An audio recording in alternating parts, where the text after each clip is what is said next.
What the hell, I think I got probably half an hour of juice left. That camera. I think I got a couple hours to get home.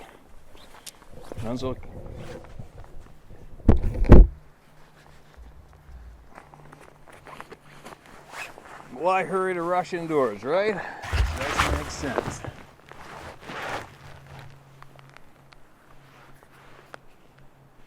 You know somebody needs to get hurt.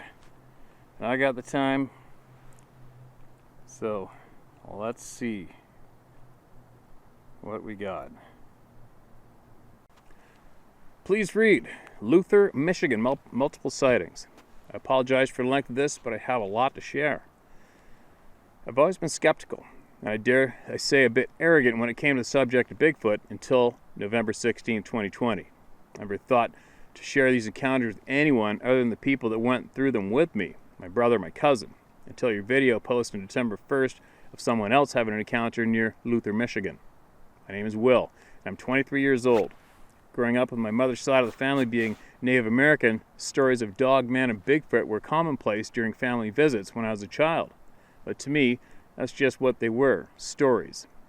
My grandparents owned a cabin up in Luther, Michigan, about 45 minutes from anything other than a single pump tiny gas station and a general store. Their cabin, atop a large hill, dirt driveway of about a mile long with a creek that went on for miles at the bottom. My brother, cousin, and I used to play in the creek together, having mud fights or catching bullhead catfish and all sorts of other small fish. We spent hours and hours playing at this creek from dusk till dawn. Wary of black bears due the neighbors down the way having a small blueberry field. One summer when I was 8, my brother and cousin, both 12 at the time, making it 2005, we were down at the creek with our grandpa's Rottweiler, Rocky. We always felt safe being far from the cabin with Rocky because he was fearless and known for chasing off black bears. It was like any other day. Despite the rotten smell in the air, we'd all been jokingly blamed the rotten smell on each other's hygiene. But after an hour or so of being at the creek, we realized the silence in the woods around us that was normally filled with life. And we soon after realized Rocky wasn't playing with us like he usually would. He was about 20 feet behind us, staring in the distance past us. We shrugged it off and kept playing until we heard the snapping of multiple tree limbs and twigs coming from the direction Rocky was looking in. Instantly, we all looked at each other and thought, bear.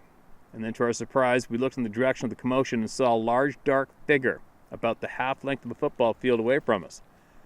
Shortly after, we all locked eyes on this large dark figure in the distance. Rocky, our Rottweiler, took off in the opposite direction back towards the cabin. By the time we registered that Rocky ran away, we all instantly became aware that maybe we should be scared and run too. And ran too. The three of us regrouped at the cabin, gasping for air and laughing nervously, thinking that we just escaped black bears. Nothing else happened out of the ordinary the rest of the summer. It wasn't until a couple years later that something happened up at our grandparents' cabin again. It was 2007. I'm now 10. My brother and cousin both 14. We're up to our old summer shenanigans down at the creek with Rocky. This time we were taking the biggest sticks and branches we could find off the ground and whack them against trees, break them in half, trying to see who could break the biggest stick. We noticed Rocky all of a sudden going from excited and chasing the broken stick fragments to becoming cautious and frantic, which is totally out of the normal for him, so we began to pay attention to the woods around us. There's a smell in the air, musty, rotten. Rocky lays on the ground in a submissive way.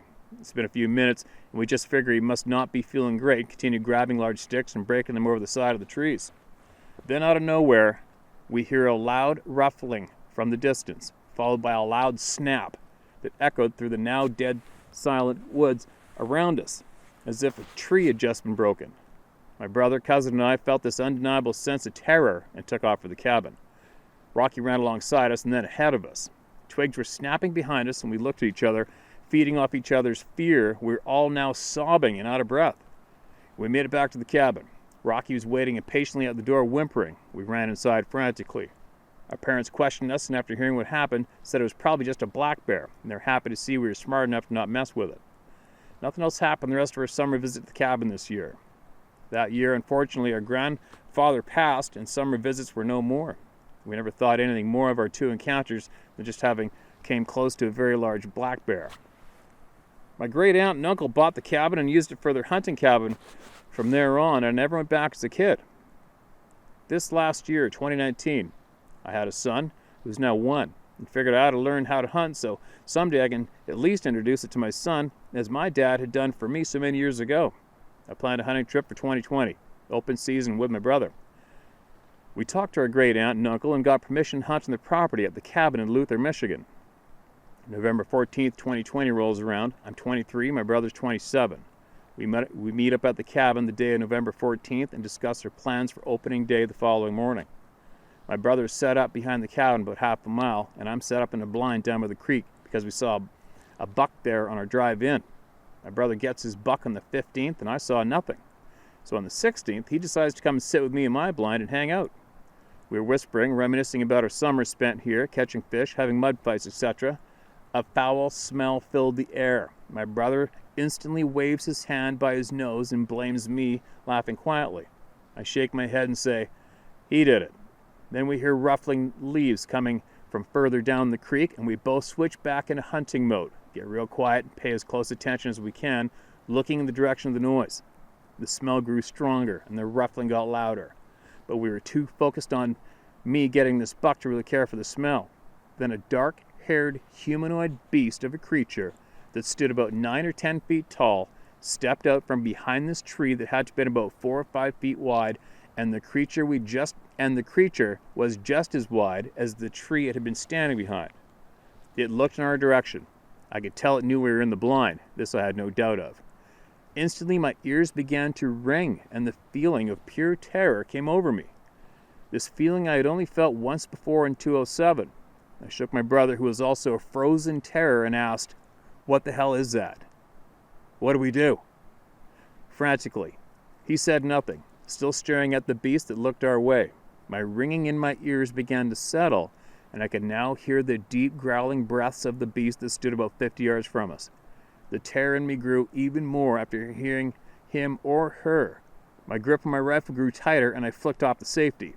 My brother put his hand on my hand to stop me from doing whatever it is I may have been thinking of doing at that time. My brother decided out of nowhere to yell, "We're leaving!" towards the creature, began slowly unzipping the blind, standing and motioning me for him to follow him. He stood up slowly with his hands up in an attempt to show he was not a threat, and I did the same. Once we were both standing outside of the blind, we began slowly backing towards the cabin, still facing the creature, both of our breaths trembling from fear. Then in an instant, it turned and with a huge grunt took off running back where it came from. In that moment, my brother and I turned and began running to the cabin.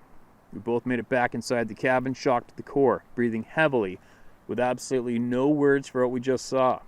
We both said we'd never tell anyone what we saw that day because we knew we'd be told we were wrong and that Bigfoot is just stories our family told us kids to scare us. I haven't even thought of stepping foot in the woods again since that incident, even though I haven't filled my deer tags for the season. I don't know when I'll be able to, but I know when the time comes I'll be much more aware of my surroundings. Up until this year, I'd written off the 2 encounters we had as a child as probably having seen a black bear. But now after putting these pieces together, the smell occurring each time, the silence in the woods around us each time, and then the third time getting a real look at the terrifying creature that had been present for now 3 encounters. There's no way in my mind I can write this off as not having been a Bigfoot.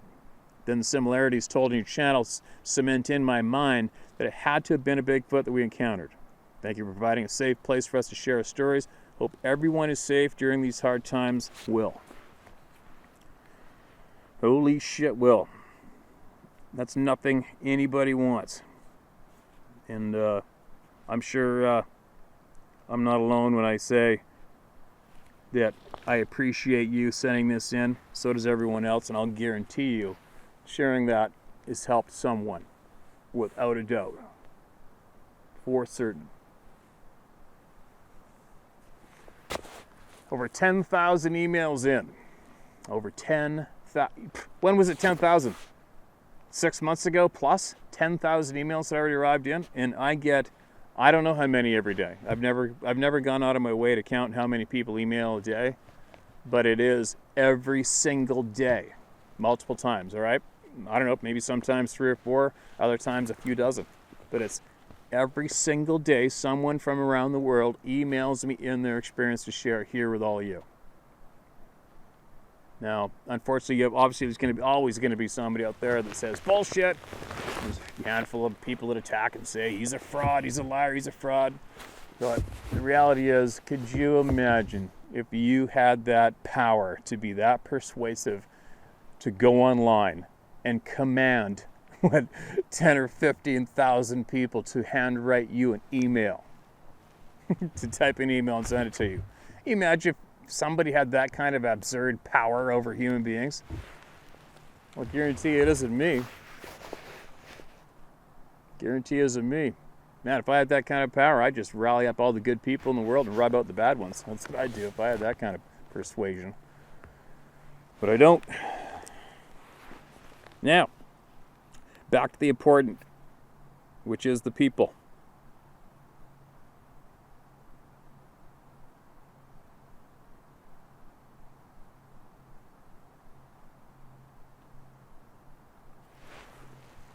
All right, here's another one. Something's watching me. I don't even know how to say this, even though I've been watching your channel with people with the same feeling of stories. So it was like a repressed memory out of the sheer fear of the situation, I guess. Anyway, I saw a video with the sounds they made, and it was like an ice grip grabbed my spine upon hearing the sounds. Every hair on my body stood tall, although sitting safe on my couch at home, my body shut down with fear. I even started crying, and I had no control over anything. I was helpless. I was between 13 and 15 years old at the time the incident happened. I was fishing alone on the Eel River in the Humboldt County area. I remember seeing a creek with little waterfalls, the sounds of a brook, and the wind mixed with the sounds they make, the whistle. I can't recall perfectly, but as I started walking up the creek just enjoying nature, I noticed the water and the trees were the only things making any noise. No birds, no animals, nothing. That feeling rushed over me. I remember dropping my fishing pole, grabbing a heavy branch off the ground, reactively. I backed out of the tree line into the river itself and waded across to the other bank. Upon reaching the sand and rock on the other side, I finally removed my eyes from the tree line and ran a mile plus back to camp. Like I said, the moment was so terrifying that I must have pushed the fear and memory down. As I'm writing this, I can't recall even going back for the fishing pole now. Anyway, thank you for hearing me out and letting me vent like this. I was in the Marines, and I have never felt a fear like that since that day, and that day I recalled it from hearing the noise again. Thanks again, Chris C., Corporal, USMC. That fear is not, it's just, that fear, that experience is not envied. I don't wish upon anyone. Thanks for emailing in, man. Thanks for sharing. Just get it out. Let it out. Anybody out there, just let it out. Tell a friend, tell a neighbor. Email here, just get it out, let it out. It's okay now. The cat's out of the bag. The cat's out of the bag. You're normal. You're sane. It's happening to way too many people.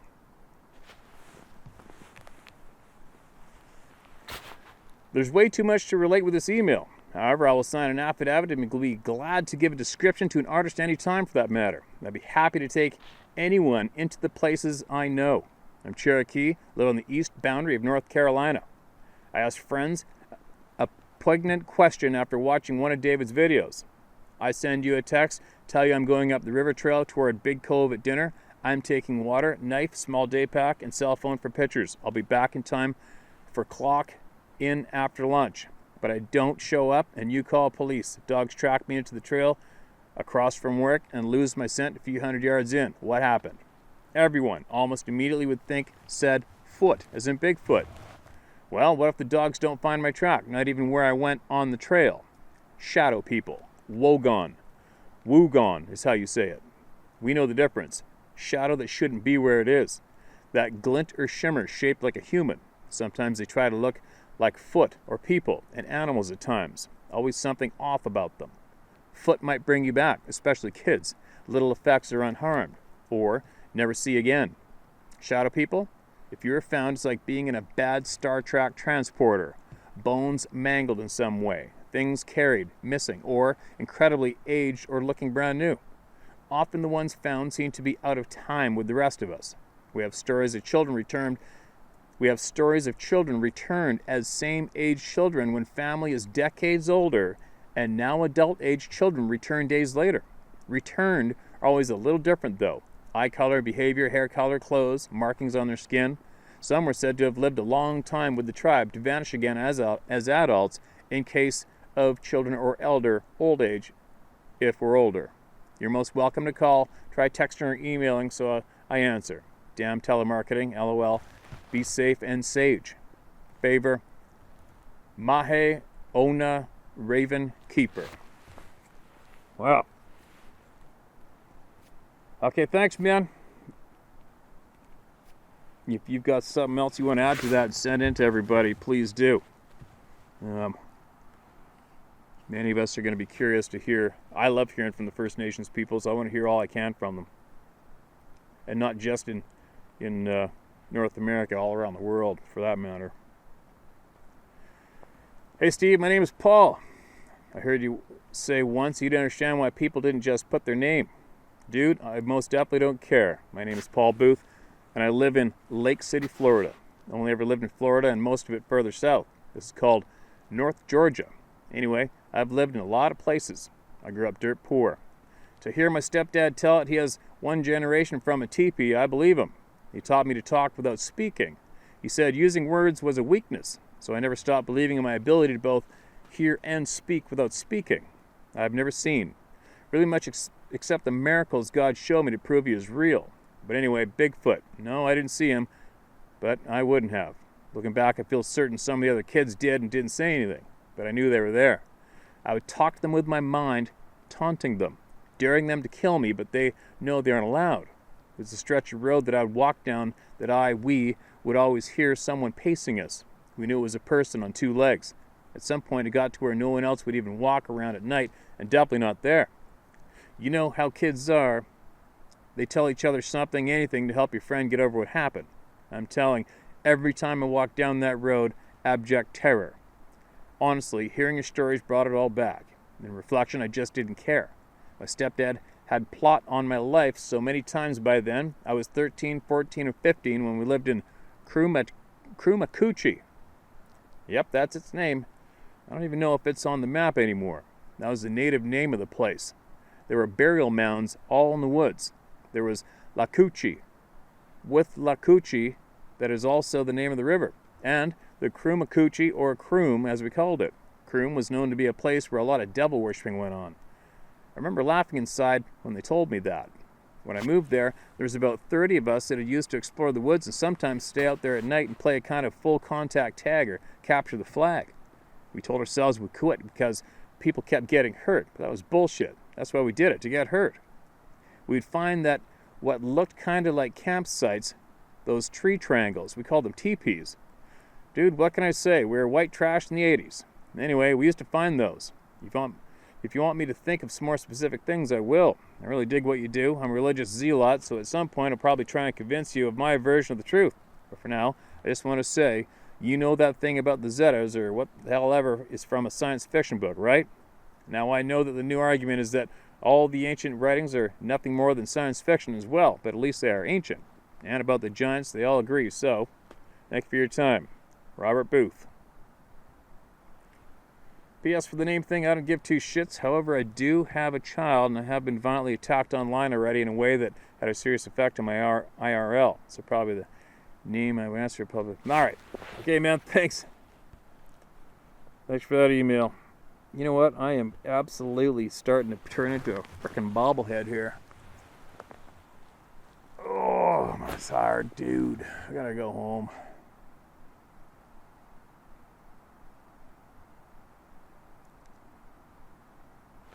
A couple of vehicles in the logging road down there. I gotta go home. It's time. I am done. Done. I'm burnt out, done. But thanks for that email, man. Appreciate it. Appreciate everybody. Keep sending them in. Just keep mailing them to us. Tell my story at howtohunt.com. Share my story at howtohunt.com. And just keep sharing knowledge, alright? Just keep mailing it in.